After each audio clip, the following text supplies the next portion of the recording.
Hey everybody, Gary here with Guitar Tricks, and in this video we're going to go over the famous Hendrix chord, E7 sharp 9. So Jimi Hendrix might have popularized this chord among the greater guitar playing community, but really it was already a popular chord in jazz. And even was used a couple years earlier than Hendrix started recording some of his main albums by bands like the Beatles. On the song Taxman, it's the main chord that you'll hear. But being Jimi Hendrix is perhaps the most popular and influential guitar player there is. Every single thing he's done has been studied, and in a few songs of his, such as Purple Haze, we hear that chord. And even though we could play it anywhere, on the chord E, in combination with the open E string, is especially Jimi Hendrix-like. Before we get into the lesson, please go ahead and click subscribe so that you get all of the latest and greatest content from Guitar Tricks. And if you want to be notified of any new lesson, be sure to tap the bell. All right, so what is this chord and what makes it so unique? So basically what we have here is an E7 chord. So we have a root, we have a major third, and we have a minor seventh. That's what makes a dominant 7 chord. And if we wanted to go on the other strings, we can just do this E7, this E7. But then what we could also do is continue to add to the chords. So we have root, third, fifth, seventh, ninth. We could add the ninth. So root, third. Right now we don't have a fifth. We've got flat 7. This would be a regular 9. And you might recognize that sound from, say, like a slow blues.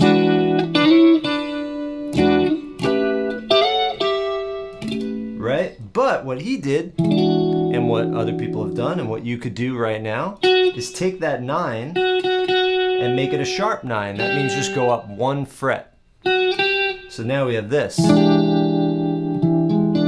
Now, in case you're confused about the 9 and the 11 and 13, when we think of terms of chords, you know, we start on a root note, root, then we could have a third, then we could have a fifth, then we could have a seventh, and then instead of continuing to jump, after 7 comes 1 and then 2 again, we continue in that sequence. So 9 is the same as 2, 11 is the same as 4, and then 13 is the same as 6. So when we say sharp 9, it's basically a sharp 2. And here's the cool thing. With this chord that has a sharp 9, the note sharp 9, which is also, like I just said, sharp 2, is the same as a minor third. So from this E, 1, 2, minor third, or 1, 2, sharp 2, or sharp 9, and that's the same here. 1, 1, 2, minor third, 1, 2, sharp 9. So what I'm trying to say, and giving you some theory so you might follow me a little better, is that this chord has a major third, 1, 2, 3, and a minor third, 1, 2, 3. So when we put that major third with a minor third, it's kind of confusing, but it's also really funky. It sounds really funky. And as we know in the blues, even over major chords, we play minor scales, right? If we play an E7, we have a major third in that chord. This note right here. But if we play E minor pentatonic, we play the minor third. So that is part of that sound of the blues and funk and rock in a lot of instances, is mixing together minor thirds and major thirds. So this chord accomplishes that in a chord. Now as far as how to play it, let's look at it on the E. We're going to go up on the 7th fret with the 2nd finger, on the A string, or the 5th string, counting toes to nose. Then on the 4th string, 1st finger on the 6th fret. There's our major third. Then with the 3rd finger, on the 7th fret of the 3rd string, or the G string, it's kind of like a D7 shape, but here. And then with the pinky, on the 8th fret of the 2nd string, aka the B string. Okay, then usually we use the 2nd finger to mute out the low E string, and the flesh of the 1st finger to mute out the high E. That way we could strum freely and not get these open strings. But in this instance, those open strings work because it doubles up this note E an octave lower, so that sounds really cool. So you can let all the strings ring if you want. And it's going to sound particularly cool on the E. Now if I did that on, say, this, that's not going to sound good. So then I want to get the muting action. Okay. You also hear this in funk a lot because it's really funky.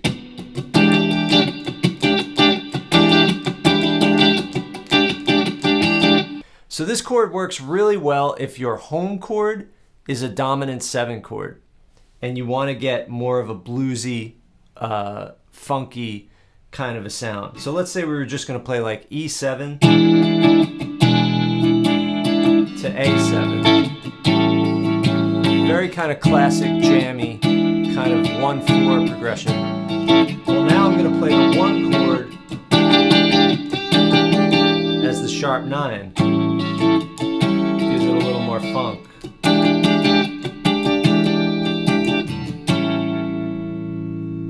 And let's look at it in a different key. Let's look at it in the key of a D blues. Let's say I was playing a blues progression with all 9th chords, you know, that.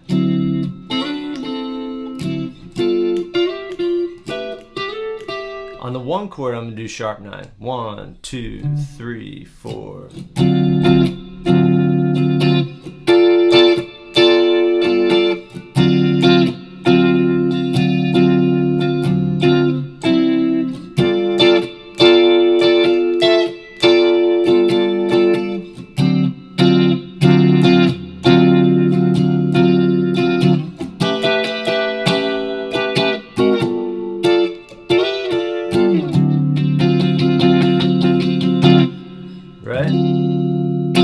What's also cool is if you use it going from 1 to 4, it's the same note as the dominant 7 on the 4 chord.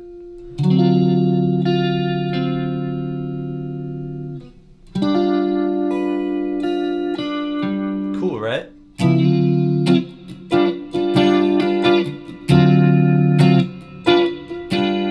So it's a way to carry over the note from the 1 chord to the 4 chord. And you could start on a regular 9, then do sharp 9, then go to the 4.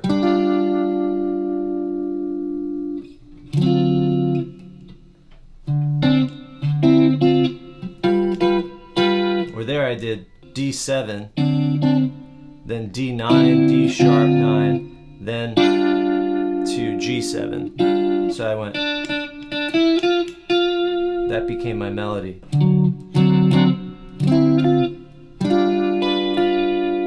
So just as a little funk progression you could try, D7 sharp 9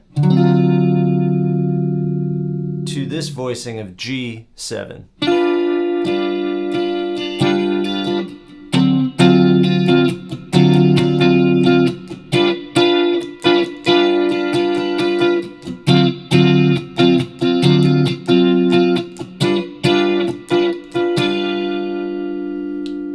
And then another progression you might try, which sounds familiar, do E7 sharp 9, then do G major, then do A major.